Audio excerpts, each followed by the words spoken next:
Kalau kita bicara soal jual beli properti atau jual beli apapun, nggak dapat dipungkiri, keberhasilan itu bukan cuma soal transaksi,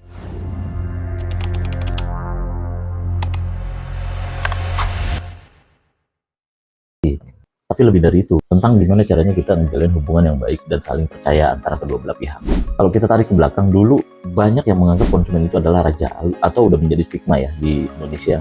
Tapi sekarang zaman udah berubah. Konsumen dan sales itu ibarat dua rekan bisnis, teman-teman, yang sedang menjalin kerjasama. Sama-sama punya tujuan, sama-sama ingin mendapatkan keuntungan dan haknya masing-masing, sesuai dengan porsinya.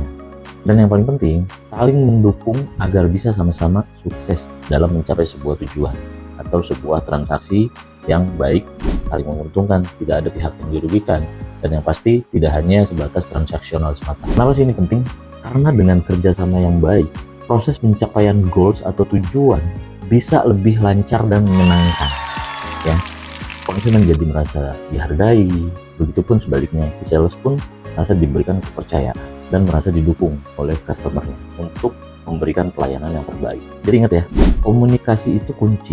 Jalin dialog yang terbuka dan jujur dari kedua belah pihak, begitupun dari konsumen maupun dari si salesman. Saling percaya dan menghormati satu sama lain. Fokus pada solusi, bukan saling menyalahkan ketika ada satu kendala yang ditemukan dalam proses jual beli atau transaksi properti dan sebagainya.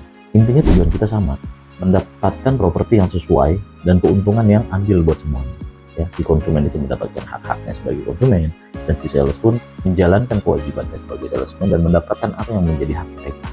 Itu harus diperhatikan dengan baik, karena suatu transaksi yang baik adalah transaksi yang saling menguntungkan kedua belah pihak, tanpa ada unsur paksaan apapun, tanpa ada yang ditutup-tutupi. Ya, keterbukaan dan transparan semua adalah kunci dari terjalinnya kerjasama yang baik antara konsumen dan salesman, sehingga terciptanya satu hubungan yang bukan hanya sebatas transaksional semata.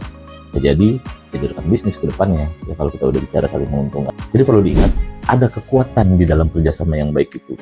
Tidak hanya membangun transaksi, tapi juga membangun relasi jangka panjang yang bermanfaat.